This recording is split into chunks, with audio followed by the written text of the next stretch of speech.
या मालिकेच्या आजच्या भागात आपण पाहणार आहोत. भुवनेश्वरी अक्षराचा विचार करत असते तर दुर्गी तिला सतत विचारत असते की ताई काय झालं आहे मला सांग, तू कशाचा विचार करतेस नक्की. मात्र त्यावर भुवनेश्वरी काहीच उत्तर देत नाही. तर दुर्गी म्हणत असते की ताई मग मी तुझ्यासाठी चहा तरी घेऊन येऊ का.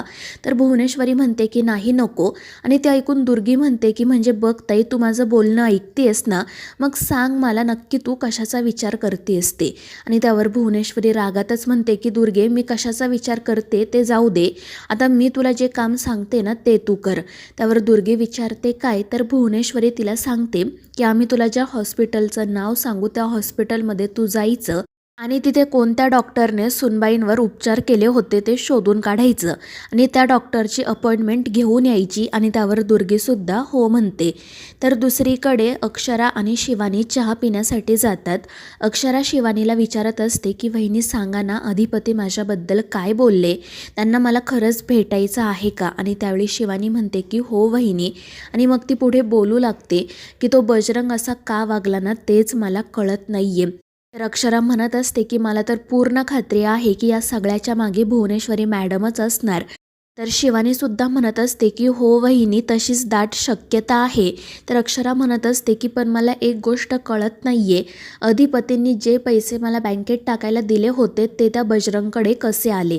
तर शिवानी म्हणत असते की नक्कीच यामागेसुद्धा थोरल्या सरकारच असणार, पण आपण हे कसं शोधून काढायचं. आणि त्यावर अक्षरा म्हणते की आत्ता मला या सगळ्याचा विचार करायचाच नाही आहे, मला फक्त आधी अधिपतींना भेटायचं आहे, त्यांच्याशी बोलायचं आहे. त्यांची साथ असली की मी हे सगळं सुद्धा नक्की शोधून काढेल.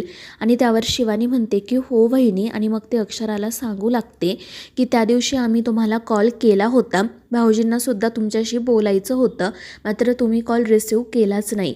तर अक्षरा म्हणत असते की सॉरी वहिनी, पण त्या दिवशी मी आईसोबत मंदिरात होते आणि त्यावेळी मला चक्कर आली होती आणि म्हणून मला तो कॉल घेता आला नाही. आणि ते ऐकून शिवानी घाबरते. तर अक्षरा मनाशी म्हणत असते की माफ करा वहिनी, मी आई होणार आहे ही गोष्ट मला तुम्हाला सुद्धा सांगायची आहे, पण मी आत्ता लगेच सांगू शकत नाही. दुसरीकडे भुवनेश्वरी आणि दुर्गी त्या हॉस्पिटलमध्ये जातात आणि ज्या डॉक्टरने अक्षरावर उपचार केलेले असतात त्यांना सुद्धा जाऊन भेटतात. तर त्या डॉक्टर विचारत असतात की थोरल्या सरकार तुम्ही आज इथे कशा आलात, काही काम आहे का. आणि त्यावर भुवनेश्वरी नाटक मुद्दाम हसत म्हणत असते की नाही, आम्ही सहजच माहिती काढण्यासाठी आलो होतो. तर त्या डॉक्टर विचारतात कशाची माहिती.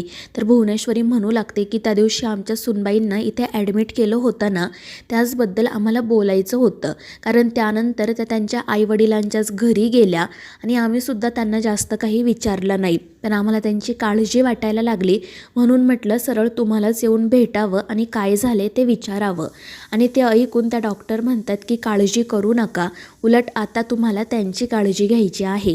ते ऐकून भुवनेश्वरी म्हणते म्हणजे नक्की काय म्हणायचं आहे तुम्हाला. तर दुर्गी म्हणत असते की आमच्या सुनबाईंना काही मोठा आजार तर झाला नाही आहे ना, जर तसं काही असेल तर नक्की सांगा. आणि त्यावर त्या डॉक्टर हसून म्हणतात की नाही नाही, असं काही झालेलं नाही आहे, उलट गुड न्यूज आहे. तर दुसरीकडे अक्षराला विचारात हरवून गेलेलं बघून शिवानी विचारते की काय झालं वहिनी, कशाचा विचार करताय तुम्ही. तर अक्षरा म्हणत असते की काही नाही वहिनी, त्या दिवशी खरंच मी कॉल रिसीव करायला हवा होता, पण मला चक्कर आली त्यामुळे मला काही कळलंच नाही. मात्र त्यानंतर मी अधिपतींना अनेकदा कॉल केला, एकदा रिंग वाजली सुद्धा, पण त्यानंतर त्यांचा कॉल बिझीच लागतोय. तर शिवानी म्हणत असते की असं का होतंय ते मलाही माहीत नाही, पण आता तुम्ही कॉल करू नका, सरळ भाऊजींना जाऊन भेटा आणि त्याचसाठी आज मी इथे आली आहे. आज काही झालं ना तरी आम्ही तुम्हा दोघांची भेट घडवून आणणारच.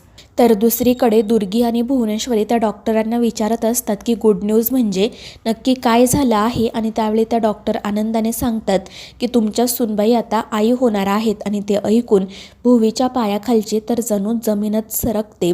तर दुर्गीला सुद्धा मोठा धक्का बसतो.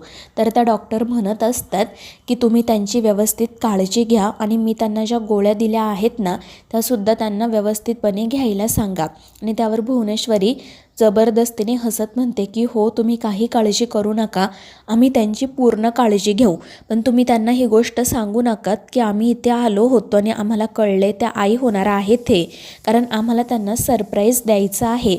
आणि त्यावर त्या डॉक्टरसुद्धा म्हणतात की ठीक आहे, मग मी त्यांना काही सांगत नाही. आणि मग भुवनेश्वरी घाईघाईने हॉस्पिटलमधून बाहेर पडते. दुसरीकडे ओंकार शिवानीसोबत कॉलवर बोलत असतो. तो म्हणत असतो की शिवानी, तू वहिनींना पटकन त्या ठिकाणी घेऊन ये आणि मला लोकेशन सेंड कर, मी सुद्धा अधिपतीला घेऊन येतो. काही झालं तरी आज ते दोघेजण एकमेकांना भेटायलाच हवेत, त्यांचं बोलणं व्हायलाच हवं. तितक्यात अधिपती त्या ठिकाणी येतो. तर ओंकार त्याला म्हणतो की चल भावा, गाडीत जाऊन बस, आपल्याला जायचं आहे. त्यावर अधिपती विचारतो की आता कुठे जायचे आणि तुला इतकी घाई का झाली आहे. तर ओंकार म्हणत असतो की कारण तुझा असा पडलेला चेहरा मला बघवत नाही. काही झालं तरी आत्ता तुझं आणि वहिनींचं बोलणं व्हायलाच हवं. पण अधिपती म्हणत असतो की हे काय चाललंय तुझं सारखं सारखं.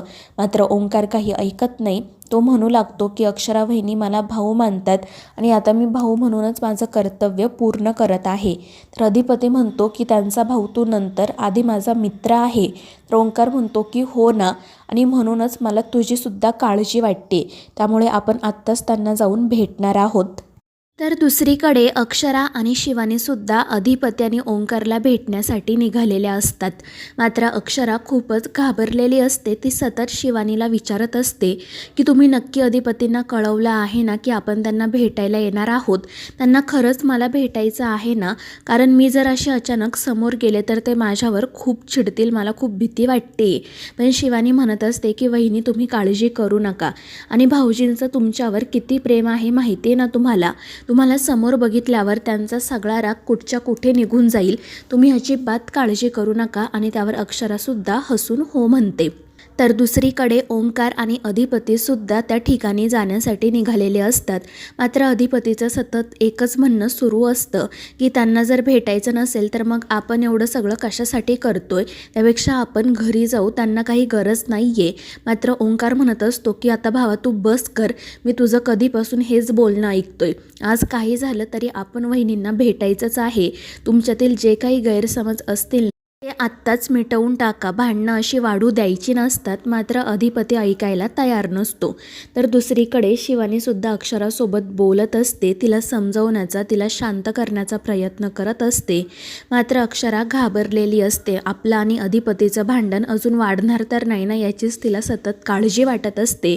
पण शिवानी तिला समजावत असते की असं काही होणार नाही, उलट इतक्या दिवसांनंतर तुम्हाला समोर बघून भाऊजींना खूप आनंद होईल. दुसरीकडे भुवी आणि दुर्गी घरी येतात.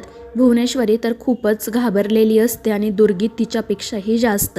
ती घरी आल्या आल्या मोठमोठ्याने रडायला ओरडायला सुरुवात करते. ती म्हणत असते की ताई, आता आपलं कसं होणार गं? ती बाई तर आता आई होणार आहे. म्हणजे अधिपती तिला डोक्यावर घेऊन नाचणार आणि आपल्याला या घराबाहेर काढणार. या घराने आपल्याला डोक्यावर छत दिलं, घालायला कपडे लत्ते दिले, खायला प्यायला दिलं, सन्मान दिला, पण आता याच घरातून आपल्याला बाहेर जावं लागणार.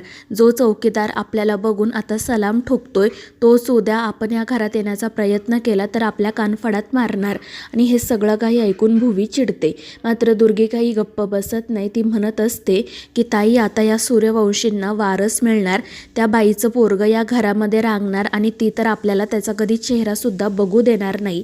आता आपले दिवस भरलेत. आणि ते ऐकून भुवनेश्वरी म्हणते की दुर्गे, तू गप्प बस आणि आधी जाऊन तो दरवाजा बंद कर. त्यामुळे दुर्गी दरवाजा बंद करते. तर भुवनेश्वरी तिला सांगत असते की आता यापुढे मी जे सांगते ना ते कर. घरात कोणालाही कळता कामा नये की सुनबाई आई होणार आहेत ते, आणि अधिपतींना तर नाहीच नाही. काही झालं तरी त्यांची भेट होता कामा नये.